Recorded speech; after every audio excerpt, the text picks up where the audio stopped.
Baik, selamat pagi dan salam sejahtera untuk kita semua. Sebelumnya kami mengucapkan terima kasih banyak kepada teman-teman dan Ibu Wivina selaku dosen pengampu mata kuliah Teknologi Korosi atas kesempatannya kami dapat melakukan presentasi kali ini. Izinkan saya untuk memperkenalkan terlebih dahulu anggota kelompok 3.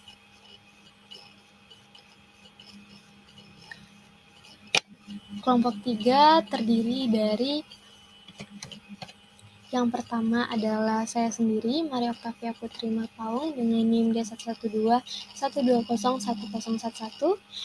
Yang kedua adalah Mirhandi dengan NIM D112-120-1013. Yang ketiga adalah Dimas Riantara dengan NIM D112-121-1014. Yang keempat adalah Mentari Anastasia dengan NIM D112-120-1025. Dan terakhir adalah Alia Salsabila Nurfi dengan NIM D112-121-1025.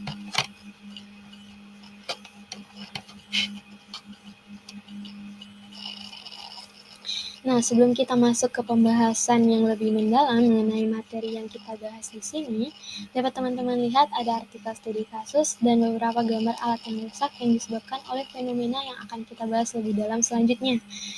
Pada gambar tengah, yang terdapat 3 garis alur merah pada bantalan yang teman-teman lihat, sebenarnya sangat sering kita jumpai, juga terdapat pada industri, terutama pada alat-alat.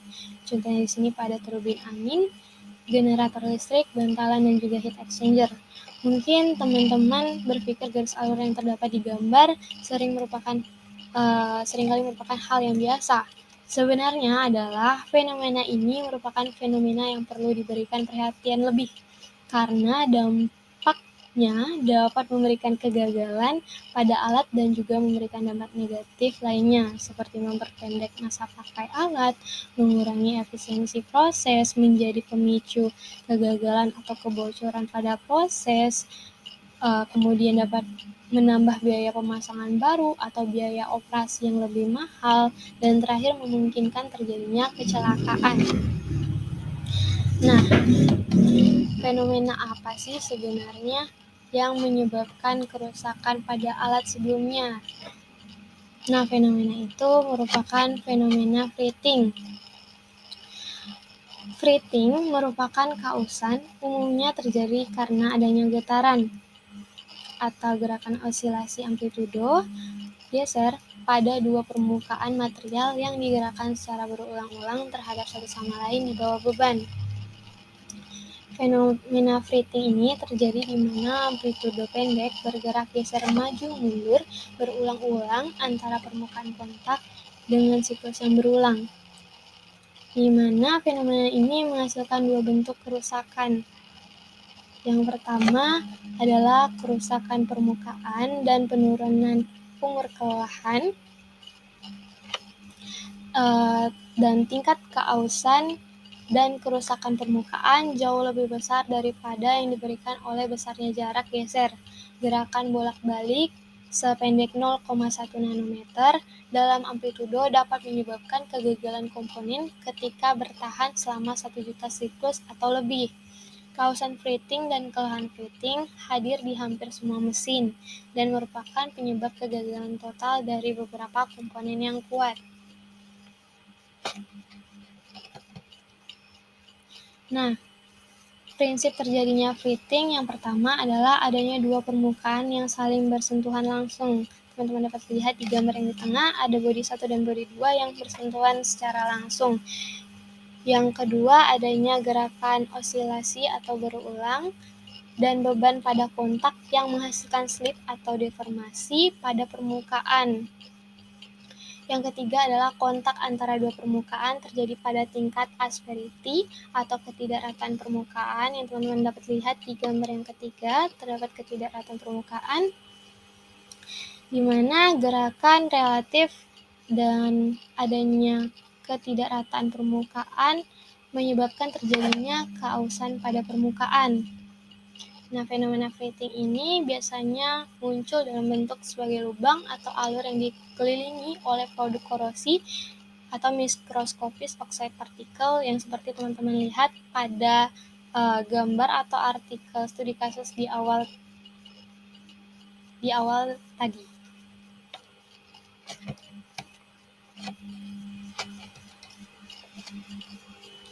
Nah, kemudian ada mekanisme dan skema proses. Di sini terdapat 4 step atau 4 proses di mana terjadinya fritting. Yang pertama adalah lapisan tipis oksida timah yang dinyatakan dengan huruf A yang garis hitam, letak di bawah tekanan pada kontak pertama kali. Timah yang bagus dan bersih yang ditunjukkan dengan huruf B pada gambar, letak keluar melalui celah-celah di lapisan oksida timah, membuat sambungan listrik yang sangat stabil pada pertama kali kontak. Kemudian, jika titik kontak bergerak, jumlah mikroskopis dari gerakan fritting yang ditunjukkan pada step kedua, mikroskopis timah bersih terkena udara dan dengan cepat membentuk film oksida timah isolasi baru yang ditunjukkan pada gambar dengan huruf C pada step kedua.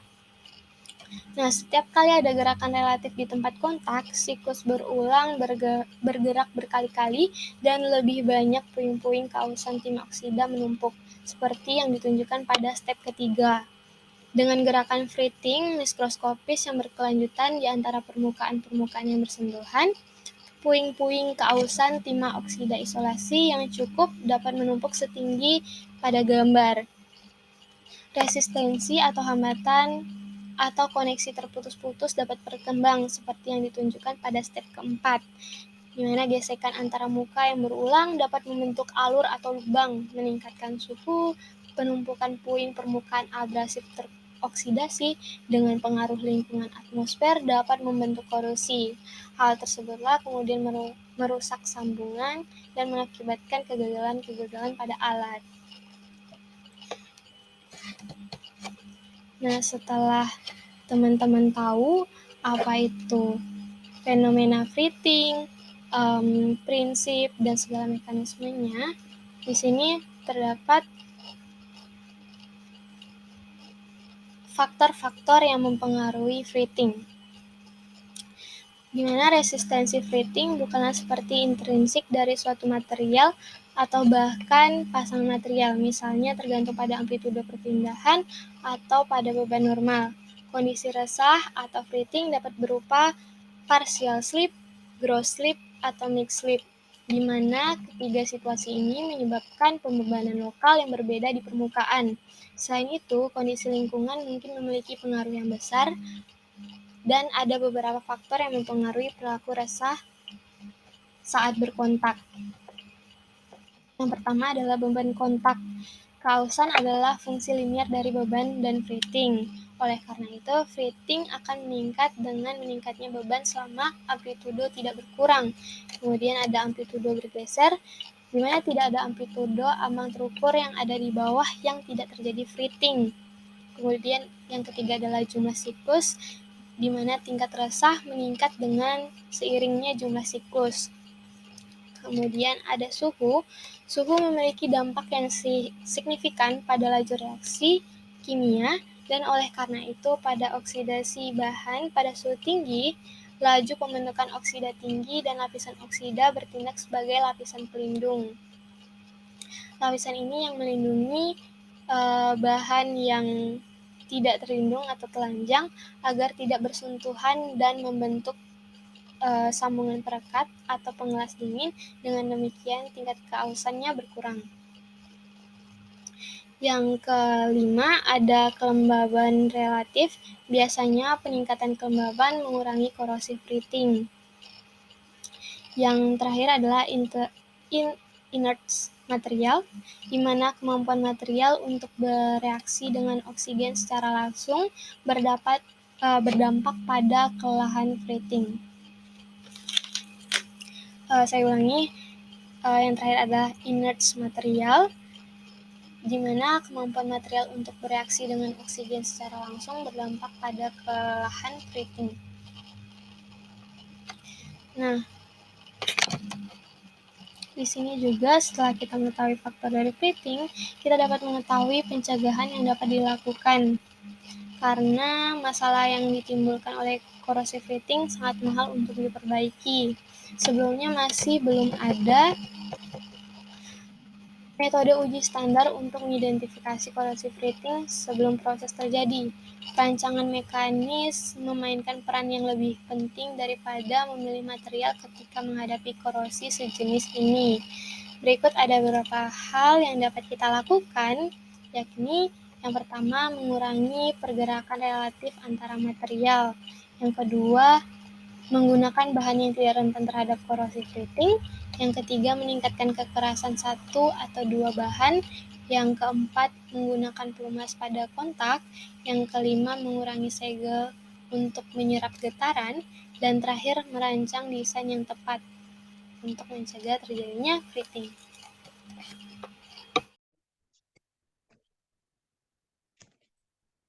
Uji preti. Jadi sebelum kita masuk ke uji preti, kita harus tahu dulu gangguan yang terjadinya preti. Yang pertama itu disebabkan karena diferensial thermal ekspansi atau DTE. Yang kedua itu karena gangguan mekanik. Nah, yang disebabkan karena diferensial thermal ekspansi itu merupakan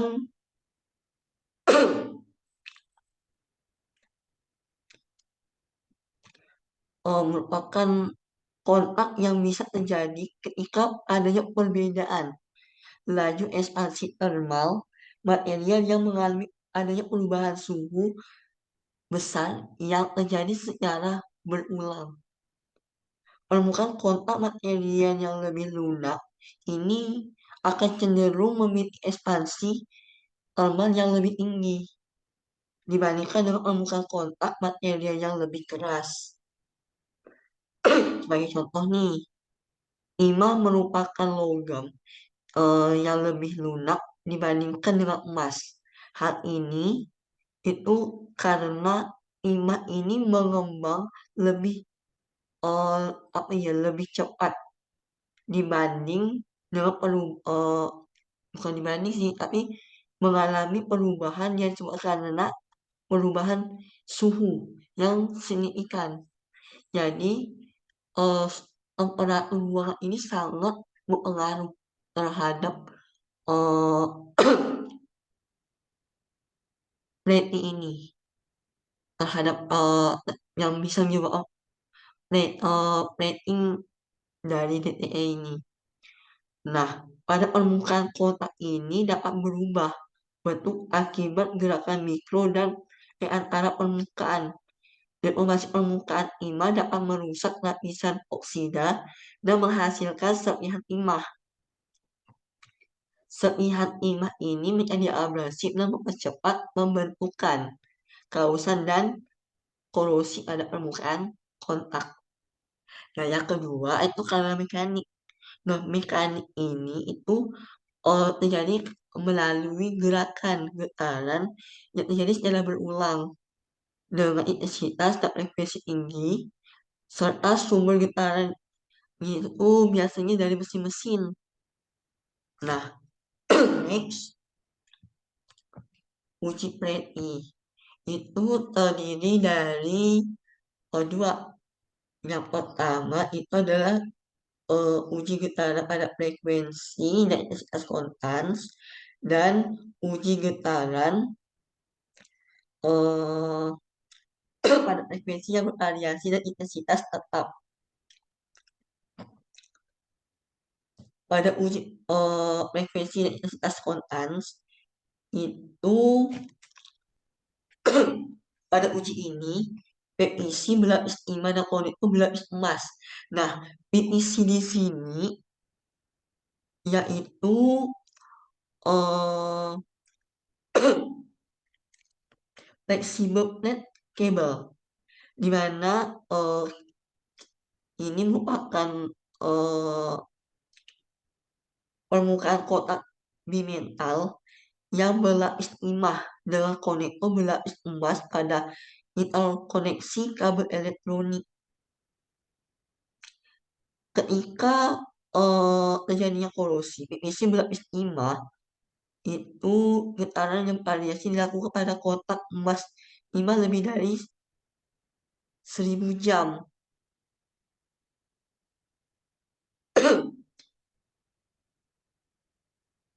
dengan efek cross-breaking pada resistensi kotak antara PVC berlapis timah dan konektor berlapis emas tidak signifikan dan berada dalam batas spesifikasi dan dapat diterima oleh 60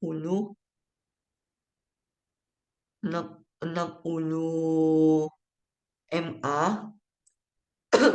yang direkomendasikan dalam YIS YS 60068. Nah, pada konektor lapis emas ini, yaitu jenis konektornya itu adalah non-JIP yang dipadukan dengan JIP. Menjalani uji Preti ini itu harus menghasilkan getaran, yaitu getarannya itu 500 Hz dan akselerasi 20 gram dan dibias listrik pada tegangan 5 volt dan arus konstan 5 mA dan 624 jam pada suhu kamar 24 derajat Celcius dan kelembapan relatif 60%. Dan yang kedua, yaitu PVC berlapis timah dengan uji getaran frekuensi yang bervariasi dan intensitas tetap, di mana konektor emas ini itu disolder pada papan PCB. Nah, eh,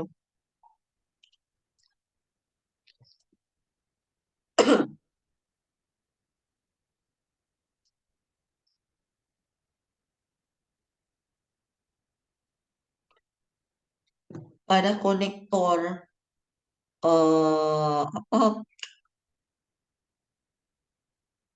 ini itu ada 3 produser konektor termuka yang dipilih. Apa saja yaitu Pfleck. Nah, itu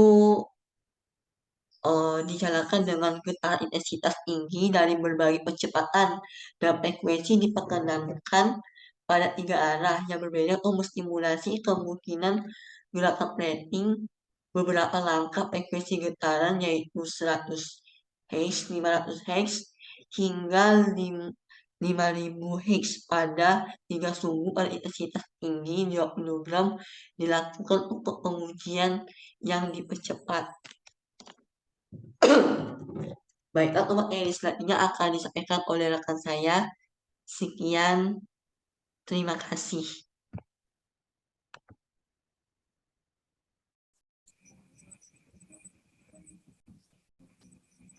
Ini saya akan melanjutkan.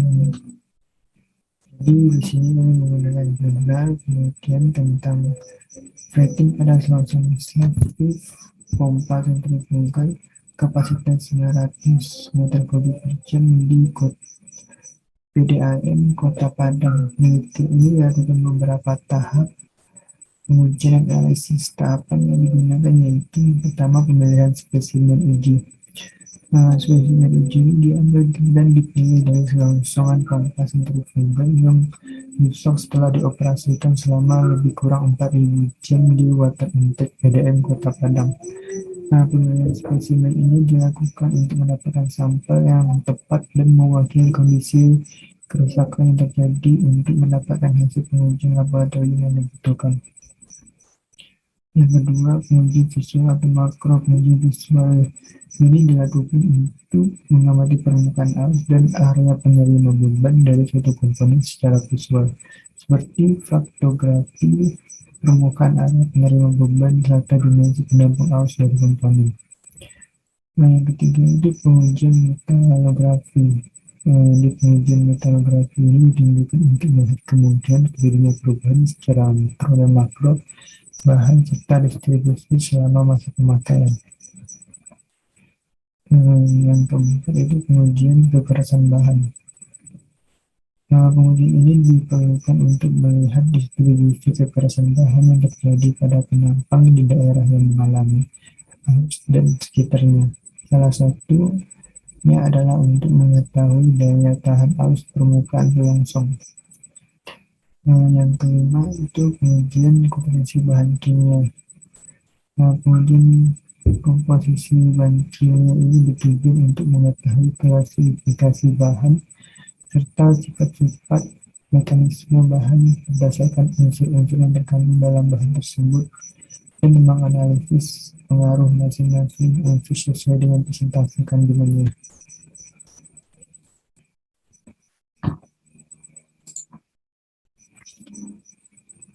Berikut ini adalah gambar dari selongsongan yang makro yang tampak lengkukan bergaris sirkular pada selongsong seluruh bidang yang bersentuhan dengan gland packing. Yang gambar di bawahnya itu gambar reaksi isomarik dari benda yang mengalami plating. Penyebabnya itu penyebab itu terkikisnya permukaan selongsong itu dikarenakan terjadinya gesekan antara permukaan selongsong dan gland packing. Dalam kondisi ini sering ditemukan di lapangan. Yang pertama yaitu suara mesin-mesin dan sesekali keluar asap dari tempat terpasangnya gland packing. Yang keduanya itu terjadi kebocoran menyebabkan tekanan dan kapasitas pompa turun. Dampaknya itu dari selongsongan itu yang sering terjadi yaitu kebocoran dalam pipa hingga akan berpengaruh kepada selongsong dan juga akan menyebabkan dari sisi banyak air yang terbuang juga akan berpengaruh terhadap kapasitas air yang dibutuhkan. Karena adanya kebocoran maka tekanan pompa akan turun dan menurunnya kapasitas pompa itu sendiri. Sekian dari saya.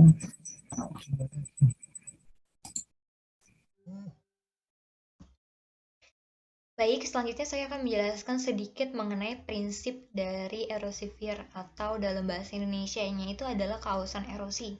Nah, kausan erosi sendiri itu disebabkan oleh adanya benturan suatu partikel. Nah, partikel ini bisa berada dalam fase padat atau dalam fase cairan. Fase padat dan cairan ini kemudian berbenturan dengan adanya suatu permukaan suatu benda. Bisa dilihat pada gambar di skema di sebelah kiri. Jadi di sini kita memiliki suatu partikel padat contohnya, di mana dia akan bertumbukan dengan suatu permukaan sehingga permukaan tersebut akan kehilangan suatu material. Nah, kejadian ini atau fenomena ini itulah yang disebut sebagai kausan erosif atau dalam bahasa Inggrisnya erosifir. Nah, jadi kausan erosif ini sebenarnya banyak terjadi dalam banyak cara. Misalnya di sini erosi dapat terjadi dengan pelampiasan cairan. Jadi di sini cairan bertumbukan dengan mengenai permukaan, kemudian menyebabkan adanya perpindahan material. Campuran partikel dan cairan ini disebut sebagai erosi bubur. Atau dalam bahasa engineer-nya atau teknik kimianya kita sebut sebagai erosi kavitasi. Nah, selanjutnya saya akan menjelaskan tentang tadi kita kan sudah melihat mengenai prinsip terjadinya suatu erosifir. Nah, selanjutnya adalah erosifir yang terjadi pada industri. Nah, di sebelah kanan ini merupakan salah satu contoh penggambaran dari suatu terjadinya erosifir, fenomena erosifir pada pisau turbin yang dimana terjadinya erosi karena disebabkan oleh partikel padat. Nah, biasanya di sini terjadi pengikisan atau degradasi dari pisau turbin ini itu karena adanya benturan antara material yang digunakan dengan bahan baku yang digunakan. Contohnya pada batu bara. Nah, batu bara ini bergabung dengan biasanya pada keadaan uapnya. Turbin gas ini kemudian akan membawa partikel-partikel batu bara yang kemudian ini menyebabkan adanya terkikis atau kita sebut sebagai erosifir pada skala industri. Nah, contoh lainnya erosifir pada industri ini contohnya ada nozzle peledakan jaringan, kemudian ada turbin batu bara yang seperti saya jelaskan tadi, kemudian ada peralatan hidrogenasi batu bara di mana partikel batu bara ini akan menimpa dan kemudian mengarah ke pemindahan material dari peralatan. Jadi yang seperti saya jelaskan tadi, di mana ketika si partikel-partikel batu bara ini terbawa dalam skala uap, jadi ada uap yang dialirkan, di mana partikel batu bara ini terikut di dalam si uapnya, sehingga terjadinya tumpukan. Kalau misalnya di kimia dasar, kita sudah mempelajari bahwa ketika suatu partikel itu bisa melepaskan dirinya dari keadaan awalnya, disebabkan karena dia udah melewati energi yang dibutuhkan untuk bisa dia bereaksi. Nah, di sini terjadi tumbukan. Nah, salah satu faktor yang mempengaruhi percepatan reaksi itu adalah adanya tumbukan. Nah, tumbukan ini menyebabkan kecepatan atau laju dia bisa untuk melepaskan dirinya dari keadaan awalnya itu semakin tinggi. Nah, di sini contoh lainnya itu adalah material turbin yang mengarah pada pemindahan material. Nah, turbin itu kan biasa dia mengalirkan suatu uap atau suatu uap yang dimana dia akan dimana terjadi suatu tumbukan dengan bahan baku yang digunakan untuk bisa dilakukan pembakaran. Contohnya pada pembakaran batu bara. Nah, batu bara ini nanti akan terbawa dalam skala dalam uapnya sehingga dia akan bertumbukan dengan material yang digunakan pada industri.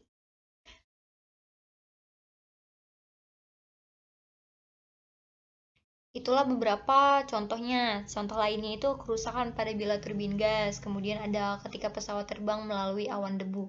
Nah, kalau misalnya teman-teman udah pernah masuk pesawat, pasti teman-teman tahu bahwa ketika kita berada di atas pesawat itu kan bilah ketika pesawat terbang itu kan adanya gesekan atau tumbukan dengan udara air yang ada di awan, sehingga ini bisa menyebabkan adanya erosivir sehingga harus terus di-maintain. Jadi erosivir ini adalah salah satu aspek dalam pendirian industri yang harus diperhatikan dalam maintenance-nya karena dapat menyebabkan kerusakan juga kecelakaan yang terjadi pada industri. Contohnya pada pipa apabila tidak di-maintain maka bisa terjadi kebocoran dan lain-lain yang bisa menyebabkan kerugian yang luar biasa untuk skala industri. Nah, ini merupakan fenomena yang terjadi atau erosivir yang terjadi yang kemudian diperbesar dalam skala mikrometer. Di sini di sebelah kiri yang gambar sebelah A dan C ini adalah erosivir yang terjadi pada suatu logam yang dimana diperbesar sampai dengan 200 mikrometer. Kalau yang sebelah B itu merupakan erosivir yang terjadi yang diperbesar sampai dengan skala 100 mikrometer. Jadi pembentukan erosivir itu disebabkan oleh dampak pengikisan permukaan partikel, di mana bagaimana partikel pengikisan ini berdampak pada permukaannya. Jadi permukaannya itu menjadi terkikis, terjadi degradasi. Nah, sudut tumbukan partikel pengikisan yang ada beberapa faktor yang mempengaruhi erosivir, pembentukan erosivir itu sendiri. Contohnya adalah sudut tumbukan, kemudian partikel pengikisan, kecepatan tumbukan material, dan ukuran partikel pengikisan adalah parameter yang mempengaruhi mekanisme erosi yang dapat dijelaskan. Jadi, bentuk dari erosivir ini sendiri yang terjadi pada pada permukaan itu dipengaruhi oleh beberapa hal ini yang tadi saya sebutkan mengenai sudut tumbukan, partikel pengikisan, kecepatan tumbukan, material, dan ukuran partikel pengikisan, dan lain-lain. Nah, selanjutnya saya akan menjelaskan tentang mekanisme pada liquid particle. Nah, untuk mekanismenya sendiri, mekanisme terjadinya erosivir itu terbagi atas dua. Jadi, mekanisme yang terjadi ketika partikelnya itu berbentuk padat dan juga partikelnya berbentuk liquid. Di sini saya akan menjelaskan terlebih dahulu mekanisme pada liquid particles. Di sini merupakan di sebelah kanan tuh ada gambar yang dimana ini merupakan skema terjadinya proses liquid particle atau erosivir yang terjadi pada liquid particle. Jadi di sini ada suatu partikel dalam bentuk cairan yang kemudian dia bersentuhan dengan adanya dia mempunyai velocitas yang tinggi. Yang pertama, jadi si cairan ini mempunyai velocitas yang tinggi, kemudian dia akan bersentuhan dengan adanya permukaan yang menyebabkan stres sehingga menyebabkan adanya cracking. Cracking ini kemudian terbawa dalam suatu cairan tersebut. Nah, mekanisme umumnya itu adalah suatu cairan dengan velocitas yang tinggi bersentuhan dengan suatu permukaan padatan. Kontak antara cairan permukaan ini menyebabkan ada beban atau stres yang menyebabkan crack pada permukaan yang tadi saya jelaskan. Kemudian ada hubungannya dengan kecepatan. Jadi apa hubungan dari si erosivir dengan adanya kecepatan? Pada kecepatan yang rendah, material yang aus mula-mula menjadi kasar secara merata, kemudian dia membentuk suatu kawah. Jadi kalau misalnya pada kecepatan yang rendah, pada velocity yang rendah, maka material yang aus ini mula-mula dia akan menjadi kasar. Tapi kasarnya ini dia secara merata, jadi terdistribusi pada permukaan yang sama, kemudian dia membentuk suatu kawah. Nah, kawah inilah yang menyebabkan adanya perpindahan material. Nah, kalau misalnya pada kecepatan yang tinggi atau velocity yang tinggi, dia akan langsung terbentuk lubang pada material yang halus karena menabrak tetesan. Karena dia mempunyai kecepatan yang tinggi sehingga laju untuk terbentuknya suatu kawah yang menyebabkan ada perpindahan partikel itu akan menjadi semakin cepat. Nah, baik dengan kecepatan rendah dengan kecepatan tinggi, material itu dihilangkan dalam bentuk kawah dan kemudian membentuk bibir dengan membentuk lubang, dan lubang itu sehubungan dengan kecepatan cairan. Jadi, kecepatan pembentukan lubang ini berhubungan atau sejalan dengan adanya kecepatan dari cairan itu bertumbukan dengan suatu permukaan. Selanjutnya saya akan menjelaskan mekanisme dari solid particle. Nah, untuk solid particle ini sendiri ada beberapa cara mekanisme yang terjadi pada permukaan padatan. Jadi di sini mekanisme pada solid particle ini maksudnya adalah suatu permukaan itu bertumbukan dengan partikel padatan. Jadi contohnya tadi kalau misal dalam skala industri adalah ketika pisau turbin itu bertabrakan dengan adanya batu bara yang terbawa oleh uap dari turbin tersebut. Nah, di sini kita jelaskan pertama-tama tadi akan jelaskan dari yang pertama A. A ini merupakan abrasion. Abrasion ini apa? Abrasion ini merupakan suatu fenomena erosifер yang terjadi disebabkan karena partikel pengikis berbenturan dengan permukaan dengan sudut yang rendah menyebabkan robeknya permukaan material yang terkena partikel pengikis. Jadi di sini abrasion ini adalah suatu jenis erosifер yang terjadi pada partikel padatan di mana dia bertabrakan dalam sudut yang kecil sehingga menyebabkan robek pada bagian partikel permukaannya. Nah, abrasi material ini terjadi di daerah tumbukan yang menyebabkan retakan pada permukaan yang mengarah pada pembentukan puing-puing kehalusan. Nah, nanti dari tumbukan ini dia akan membentuk suatu puing-puing kehalusan. Inilah yang terjadi ketika erosifер dalam segi ini adalah abrasion terjadi. Kemudian ada fatigue. Fatigue ini adalah suatu jenis erosifер pada partikel padat yang disebabkan karena partikel pengikisan berbenturan dengan permukaan pada suhu tumbukan yang sangat tinggi. Kalau tadi dalam abrasif, dia mempunyai sudut yang kecil. Kalau misalnya di fatigue, dia mempunyai sudut yang besar, sehingga sudut tumbukan yang sangat tinggi dan kecepatannya sangat rendah. Jadi di sini kalau di fatigue ini, dia sudut tumbukannya itu tinggi, tapi kecepatannya rendah.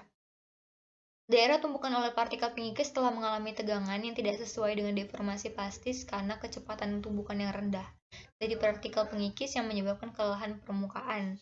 Jadi kalau fatigue ini dia karena dia tumbukan yang terjadi pada sudut yang besar, kemudian dia kecepatan yang rendah, dia hanya menyebabkan kelelahan pada permukaan. Jadi retak pada permukaan tapi belum mencapai terjadinya erosifер. Nah, kalau misalnya erosifer ini pada fatigue dia mempunyai laju yang rendah karena membutuhkan waktu yang cukup banyak untuk terjadinya erosifer atau pengikisan dari permukaan. Selanjutnya adalah plastic deformation. Nah, kalau plastic deformation ini, mekanisme ini terjadi ketika tumbukan partikel pengikis berada pada kecepatan yang sedang dengan sudut tumbukan yang tinggi. Nah, kalau dari tadi, fatigue ini kan dia sudut tumbukannya juga tinggi, tapi kecepatannya itu rendah. Kalau misalnya di plastic deformation, kecepatannya itu sedang dengan sudut tumbukannya sama dengan fatigue, yaitu tinggi. Untuk material yang ductile, benturan ini menyebabkan deformasi plastis pada permukaan yang menyebabkan puing-puing kehalusan. Namun untuk material yang getas akan terjadi bentukan retakan dengan puing-puing kehalusan yang besar di permukaan. Jadi di sini maksudnya adalah ketika suatu padatan itu berbenturan dengan suatu permukaan, tapi permukaannya ini plastis atau dia mudah untuk berubah itu, tapi tidak akan menyebabkan keretakan.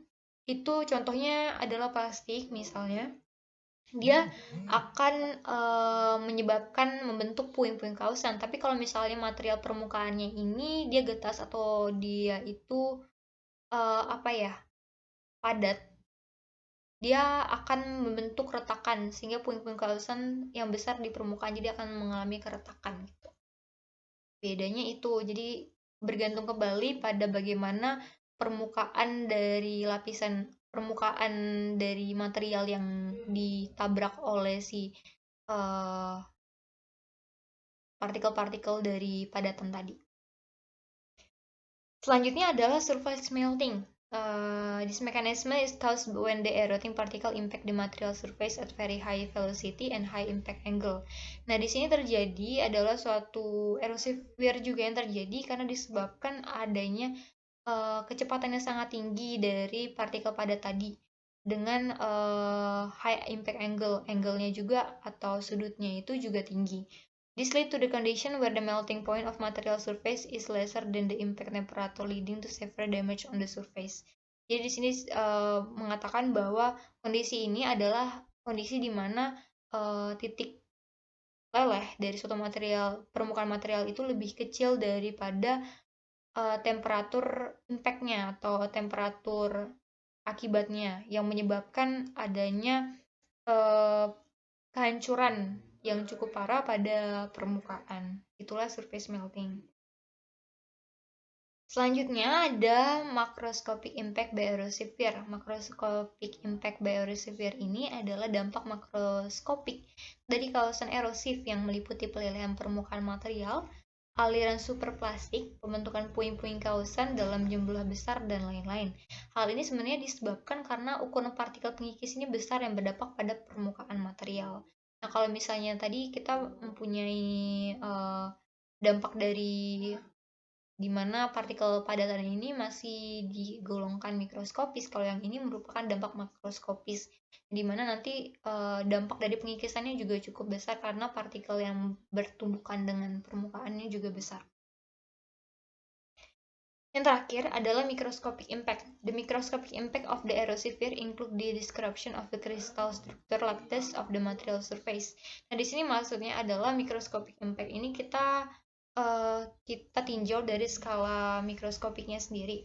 Di dalam skala mikroskopiknya ini berarti dalam skala atom. Dalam skala atom, di sini erosive wear itu terjadi dengan adanya pemindahan disruption, itu ada partikel secara atom yang kemudian bertumbukan dengan adanya atom yang terdapat pada permukaan yang menyebabkan adanya perubahan struktur kristal. Tuh. Jadi inilah microscopic impact. Oke, itulah materi yang akan saya jelaskan. Selanjutnya saya serahkan kepada Alia. Baiklah, saya akan menjelaskan tentang erosive wear. Kausan erosif dapat didefinisikan sebagai degradasi material akibat tumbukan partikel antara permukaan logam dengan partikel erosif yang keras dan bergerak dengan kecepatan yang signifikan. Akibatnya, bagian permukaan tersebut akan berdeformasi, plastis, dan terkelupas. Sistem teribo yang mengalami kausan erosif dapat dicirikan sebagai sistem terbuka. Dalam sistem seperti itu, badan perhitungan terus diganti. Fitur lain adalah bahwa kausan badan kontak tidak penting.